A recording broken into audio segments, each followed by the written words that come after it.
In this session, I will come with some practical tips and tricks for what to keep in mind when you're facilitating doing the outcome harvesting workshop. So you might choose to do the workshop offline. In that case, you will need to set aside a couple of days for that. If it's the first workshop where you will introduce the methodology and the participant will be practicing the formulation of an outcome statement for the first time, more days are advised, for instance, 3 days.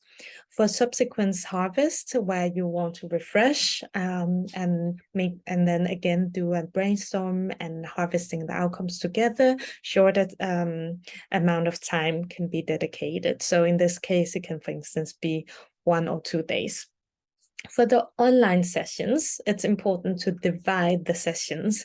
So don't have the ambition or have a full day online workshop.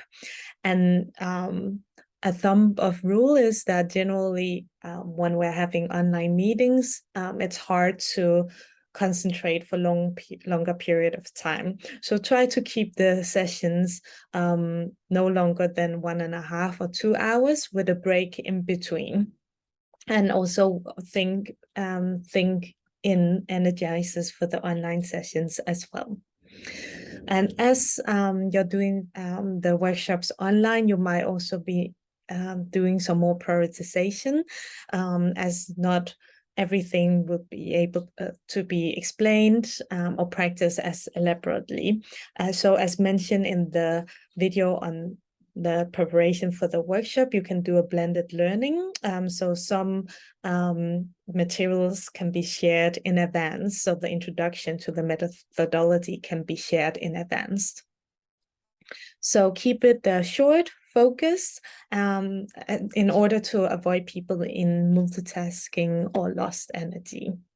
So the first harvest ever can be, for instance, 6 sessions. And this can be, for instance, spread over 3 weeks. So people have time in between to prepare some assignments. Or it can be 4 times 2 hours. And these hours is excluding the preparation and assignments before, between, and after the sessions. So the actual time that the participant would need to put aside is longer. And the subsequent harvest can be 2 or 4 sessions of 2 hours. And I will give you some examples of how the agenda can look like. For the face-to-face meeting, it's in general good to keep the agendas on the items on the agenda limited for each day to have a buffer that allows for more time for additional reflection, questions and answers, but also that can allow to make up for any time lost due to logistics or travels. So for instance, if not everyone arrive on the time. And this is a very generic agenda that I'm showing it as an example.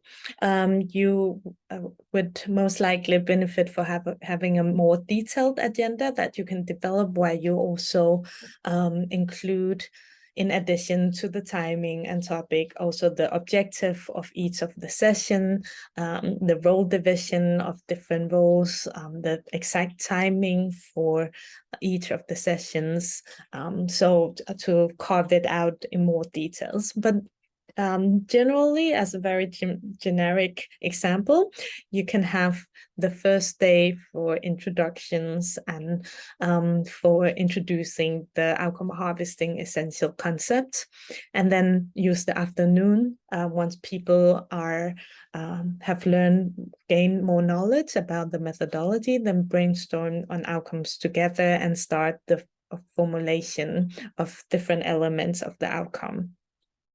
And the second day will be dedicated to go through each of the elements of the outcome statement, formulate these elements, peer review them, and also in plenary discussing any insights, learnings, challenges, and really formulate all the outcome statements that has been identified in the changes the first day. And then the third day is good to focus or dive into the analysis of the outcome statement. So now you have the overview of outcomes. Maybe you don't have all the statement finalized, but you have the you should have the outcomes, an overview of what the outcomes are. So analyzing these outcomes, and here I'm referring to the video on analysis, where you can have more tips on specifically what type of analysis can be done.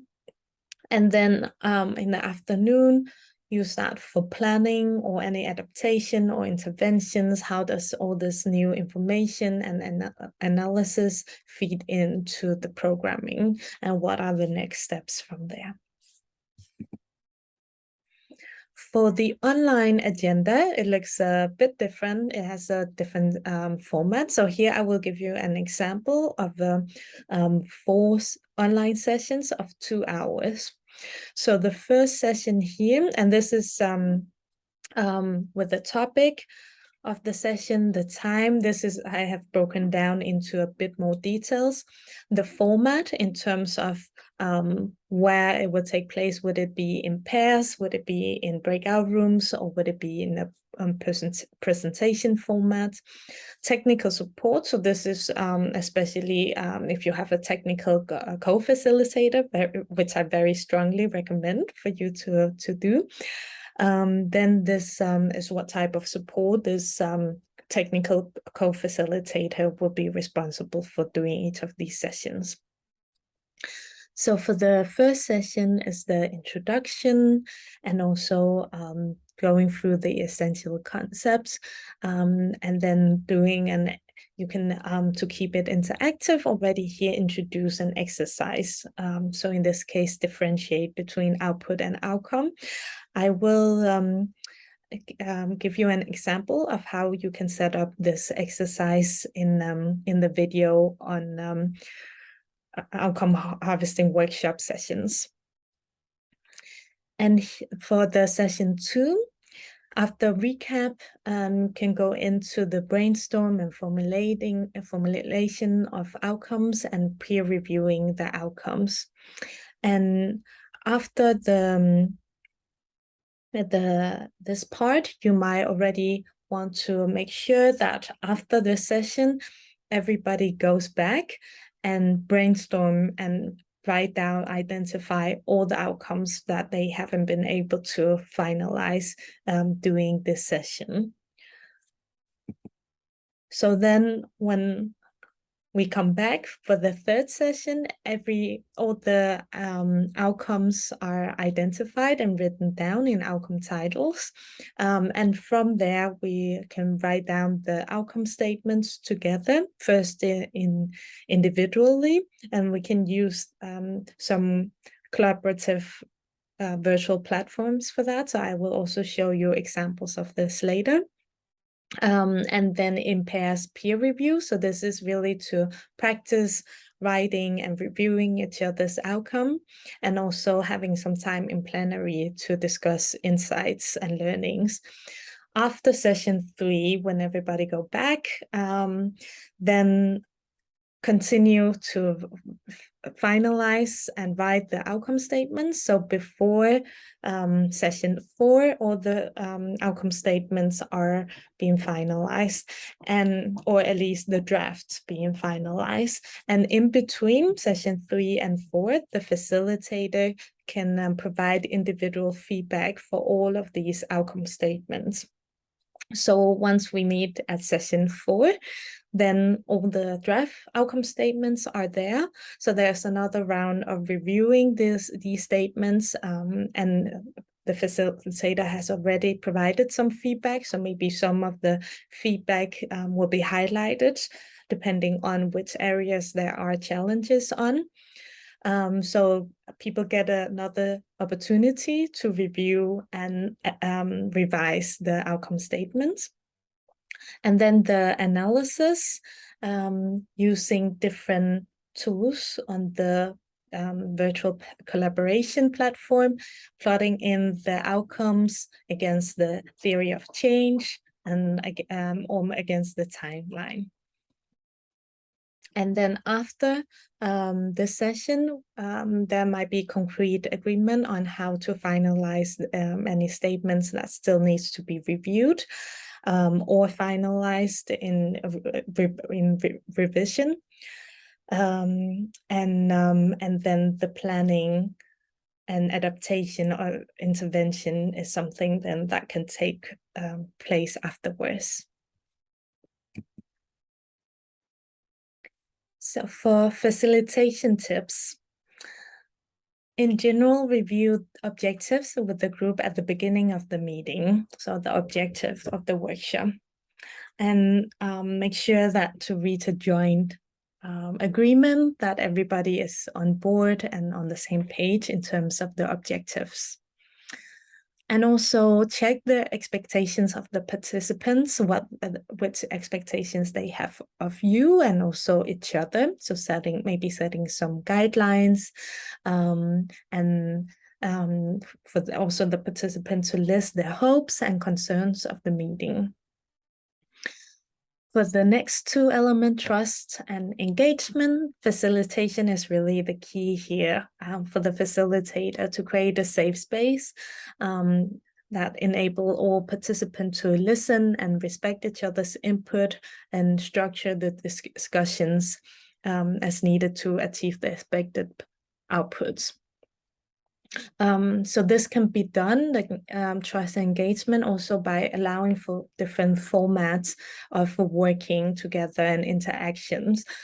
So I will also dive more into this, but people are being engaged in different ways. So having a variation in how you set up the sessions can help with the engagement. And again, be creative. So tailor the sessions and also the group work in ways that are fun and creative. Is there any way you can do it more energizing, exciting, and bringing in examples? And yes, as mentioned, have moments of quiz, energizes. Think about, instead of going through theory, can you making a game out of it or make a quiz out of it to gain people's attention. And finally, involve the participant in steering the workshop through their feedback. Ask for feedback during and at the end of each day, and share the following day what you heard and what you did to address the feedback. So to accommodate for different styles of learning and to engage people, it's helpful to create variation in your facilitation. So this can be both in form of exchanging between PowerPoint slides, interactive exercises, quizzes, but also having exercises where people work individually, others in pairs or in groups, and in plenary. So this can be, if you're using online tools, then breakout rooms is very good for accommodating for that, where you can set up different sizes of groups. And some facilitation tips for when you do the online workshop is, as mentioned, to keep the virtual sessions short. So you want to have it as focused as possible, and plan for extra time.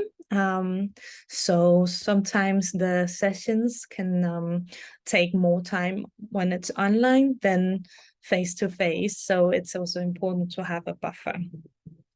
The 3-to-1 time ratio is that oftentimes the thumb of rule is that it takes 3 times longer to prepare the session. So if you have a 1-hour session, it takes at least 3 hours to prepare for that. So keep in mind that some good preparation time is needed. And also to make sure to take your time for introductions. And this should go beyond just the job title, but maybe ask questions as what's your superpower, something, a surprising fact about you, something to make it a bit more personal. And you can also use different types of energizers for this. Also, if possible, ask everyone to switch on their camera. So even if the connection doesn't allow to have the camera on throughout the whole session, at least in the beginning, to for everyone to meet each other online is helpful for the connection. And then finally, encourage participants to sit in a silent environment, to keep their microphone switched on. So this helps with the dialogue. And finally, always expect technical issues. So have a plan B, have a co-facilitator that can support you if technical issues happen. So talking about technicalities, as mentioned, it's always helpful to have a co-facilitator who is taking care of the technical parts of the workshop. So you can, you or the person who is facilitating is focusing entirely on the content. So one is solely dedicated to the facilitation and one is dedicated to the technicality. So how what type of responsibilities could fall within the technical support, the person co-facilitating? So this can, for instance, be writing notes, and this also applies in person if you do the face-to-face workshop, and also importantly setting up breakout rooms, recording the session if it's not too sensitive, manage any technical issues if there are people dropping out or have issues connecting, sending the link to people, having a separate contact list so you can contact anyone who dropped out if they need support to get back into the meeting again, or they can call in for a landline. Sometimes people might not be able to use the collaborative virtual platforms because of technical issue. Then the co-facilitator can also put in their input on the board for them. So they can write in any inputs they have in the chat box, and then the co-facilitator pastes these inputs into the virtual platform that is used. And also managing the chat box. If there are any questions emerging in the chat box, any issues, it can be to organize sticky notes if you're using a virtual platform with sticky notes. So these are some of the examples that that can be helpful to have support on.